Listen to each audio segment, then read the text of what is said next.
आपने भी कोई न्यूज़ में देखा होगा या किसी वीडियो में देखा होगा कि आप किसी कंपनी में 10 साल पहले इतने 100 रुपये इन्वेस्ट करते तो आज वो लाखों रुपए बन जाते। किसी कंपनी में आप 10,000 इन्वेस्ट करते तो आज आप करोड़पति होते हैं। या फिर आपके किसी फ्रेंड ने बताया कि मेरे दादाजी ने उस कंपनी में 10,000 रुपये लगाए थे तो आज वो शेयर मेरे को पता चले तो इतनी वैल्यू हो गई उनकी, करोड़ों में वैल्यू। तो ये सब होता कैसे? आज के इस वीडियो में हम स्टार्ट करने वाले हैं स्टॉक मार्केट के बारे में। स्टॉक मार्केट क्या होता है, स्टॉक मार्केट क्या होता है, शेयर मार्केट क्या होता है, क्या शेयर मार्केट अलग है और स्टॉक मार्केट अलग है, ये कैसे काम करता है, इसमें हमें क्यों काम करना चाहिए, हमारा इससे क्या फ़ायदा है। आज हर कोई इसके बारे में बात कर रहा है। आपने भी आपके किसी फ्रेंड या किसी को भी मान लो उसके इंस्टाग्राम स्टोरी या व्हाट्सएप स्टेटस पे देखा होगा कि आज उसे इतना प्रॉफिट हुआ, इतना लॉस हुआ। आपने देखा होगा, आपका भी इंटरेस्ट जगा होगा कि स्टॉक मार्केट क्या होगा और आपने यहाँ पे सर्च किया होगा तो आपको ये वीडियो मिला होगा। तो शुरू करते हैं। This is the first video. कोई मिस्टेक हो तो प्लीज़ कमेंट कीजिएगा इसमें।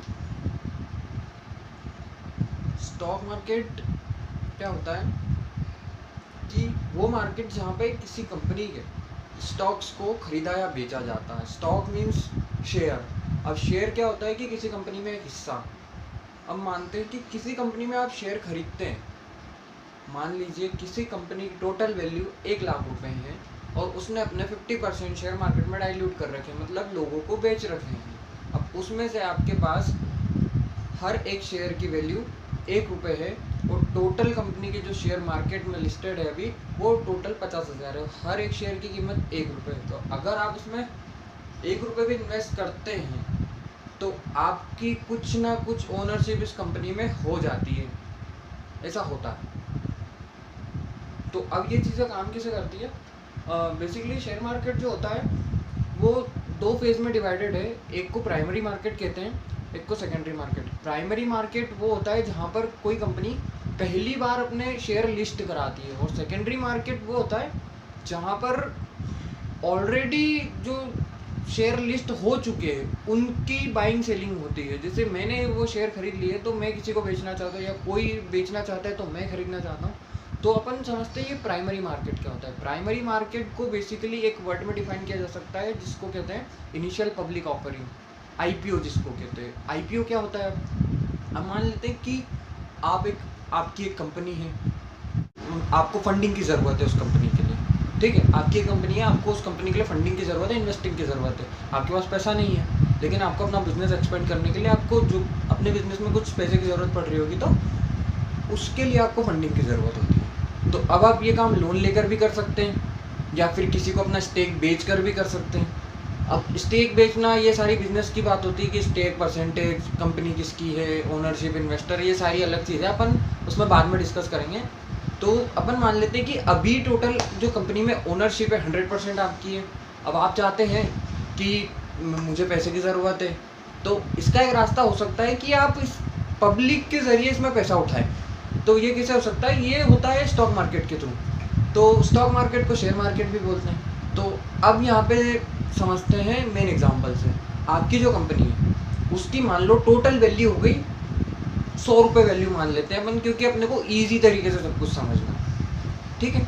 अब आपको चाहिए 20 रुपये की ज़रूरत या फिर 50 रुपये की ज़रूरत। अब आप अपने हिसाब से इस कैलकुलेशन को कैसे भी मॉडिफाई कर सकते हैं। अभी के केस में मैं मान के चल रहा हूँ कि आपकी कंपनी की जो वैल्यू है वो 100 रुपये है और आपको चाहिए कि 50 रुपये का इन्वेस्टमेंट, मतलब 50 रुपये की आपको ज़रूरत है। तो अब आप क्या करेंगे? आपकी कंपनी की जो टोटल वैल्यू है वो 100 रुपये हो गई। तो अब आप चाहेंगे कि आपकी कंपनी की जो 50% शेयर है, 100% तो आपके पास है, अब आप चाहेंगे कि 50% शेयर आप पब्लिक को बेचें और उनके ज़रिए पैसा रेज करें।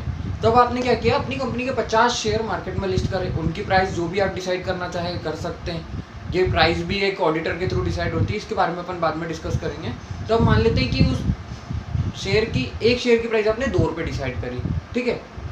अब लोग उस आईपीओ के लिए अप्लाई करते हैं, उनको आईपीओ अलॉट होता है या नहीं होता है। ये आईपीओ के सीन में अपन दूसरे वीडियो में डिस्कस करेंगे कि आईपीओ कैसे चलता है।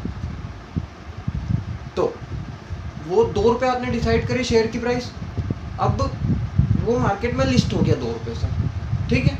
अब क्या हुआ कि आपकी कंपनी ने उस इन्वेस्टमेंट को लेके कुछ अपने जो भी ऑपरेशन है वो किए और अच्छी ग्रोथ करी, तो आपकी कंपनी की वैल्यू भी बढ़ी, 100 रुपये से जाके 200 रुपये हो गई।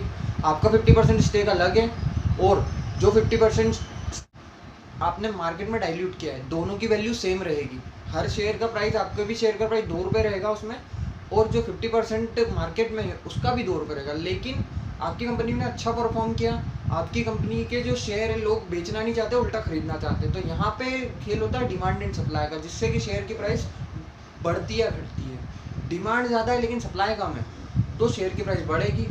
डिमांड कम है लेकिन सप्लाई बहुत ज़्यादा है, मतलब लोग बेचना चाहते हैं लेकिन खरीदना कोई नहीं चाहता, तो वहाँ पे शेयर की प्राइस डाउन होती है। ये चीज़ें आपको समझ में आ गई, ठीक है? कोई डाउट हो तो आप कमेंट में पूछ सकते हैं। अब क्या होता है कि ये सारी चीज़ें तो हमको समझ में आ गई कि हाँ बाय सेल करते हैं, ये होता है वो होता है। अब शेयर लिस्ट हो गए, ठीक है। अब आता है सेकेंडरी मार्केट, कि मान लो मैं भी उस कंपनी में इन्वेस्ट करना चाहता था लेकिन मुझे आईपीओ में वो लॉट इशू नहीं हुआ, वो शेयर इशू नहीं हुआ, ठीक है। पर क्या होता है कि सेकेंडरी मार्केट में वो कंपनी तो लिस्ट हो जाती है, पर उसके शेयर किसी, मान लो 2 रुपये की प्राइस डिसाइड थी, डिमांड एंड सप्लाई के कारण, डिमांड एंड सप्लाई वाले क्राइटेरिया के कारण उसकी डिमांड ज़्यादा थी लेकिन सप्लाई कम थी, तो वो शेयर 2 रुपये पे लिस्ट ना होकर 5 रुपये पे लिस्ट हो गया, ठीक है। 5 रुपये पे जब वो लिस्ट हुआ तो कोई तो ऐसा इन्वेस्टर होगा जो उस शेयर को बेचना चाहता है कि नहीं, मैंने 2 रुपये में इसको खरीदा था, 5 पे लिस्ट हुआ तो मेरे को इसमें डबल प्रॉफिट, डबल से ज़्यादा प्रॉफिट हुआ, तो वो बेचना चाहता है। और मुझे पता है कि कंपनी अच्छी वैल्यूबल है तो मैं उसको 5 रुपये पे भी खरीदना चाहूँगा, तो मैं उसे सेकेंडरी मार्केट में जब वो आ जाता है तो 5 रुपये से उस शेयर को खरीद के होल्ड कर सकता हूँ। अब 5 से बढ़ेगा तो मैं उसे बेचना चाहूँगा।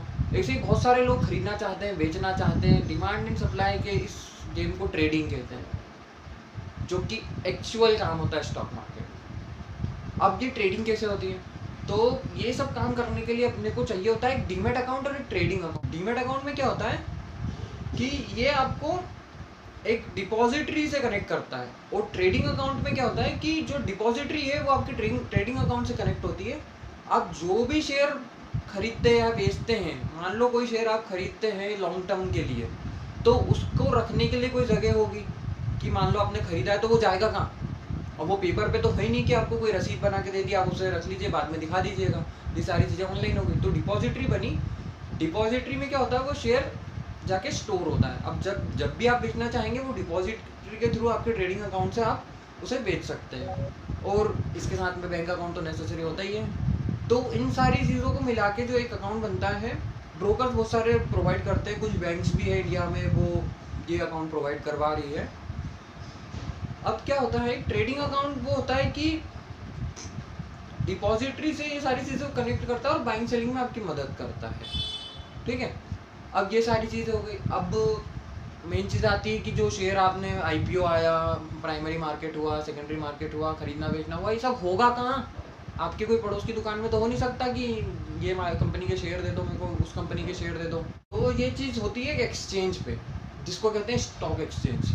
स्टॉक एक्सचेंज मान के चलते ये शेयर्स का मार्केट होता है, इसलिए इसे शेयर बाज़ार कहते हैं। और मेनली इंडिया में स्टॉक्स के लिए 2 एक्सचेंजेस हैं, बॉम्बे स्टॉक एक्सचेंज जिसे BSE कहते हैं, और नेशनल स्टॉक। तो बॉम्बे स्टॉक एक्सचेंज सबसे पुराना है, इसमें 5,500 के समथिंग कंपनियां हैं अभी फ़िलहाल में रजिस्टर्ड, जिनके शेयर्स मार्केट में रनिंग हो रहे हैं। और नेशनल स्टॉक एक्सचेंज में 1700 के समथिंग कंपनियां हैं जो कि रजिस्टर्ड है। इनमें से कुछ कंपनियां BSE में भी है जो, और कुछ कंपनियां NSE में भी है, कुछ कंपनियां दोनों में है, कुछ कंपनियां एक में है तो एक में नहीं है, ठीक है। और BSE को जो रिप्रेजेंट करता है उसे कहते हैं सेंसेक्स सेंसिटिविटी इंडेक्स। इसमें इंडिया की जितनी भी बड़ी बड़ी कंपनियां, उसमें से टॉप 30 कंपनियां जो हैं उनके शेयर इसमें लिस्ट होते हैं सेंसेक्स में। उनके प्राइस का जो इंडेक्स होता है, एक प्राइस डिराइव की गई है। अब ये पता नहीं कैसे की गई है, बहुत पहले से ये प्राइस डिसाइड है कि इन 30 कंपनियों को लेके एक प्राइस डिसाइड की, वो जब से ही चले आ रही है। सेंसेक्स को देखेंगे तो 40,000 कुछ समथिंग दिख रहा होगा, तो ये प्राइस जब से ही डिराइव है। अगर इस सेंसेक्स के जो प्राइस है 40,000 जिसको बोलते हैं, एक नंबर है ये, इस नंबर में कोई उतार चढ़ाव होता है तो उससे मार्केट डिसाइड होता है कि ये नंबर आज गिरा हुआ है तो मार्केट आज गिरा हुआ है, ये नंबर आज चढ़ा हुआ है तो मार्केट आज उठाओ में। ऐसे ही निफ्टी जो इंडेक्स है, ये नेशनल स्टॉक एक्सचेंज की टॉप 50 जो कंपनियां हैं उनके शेयर के प्राइस को ये नंबर रिप्रेजेंट करता है।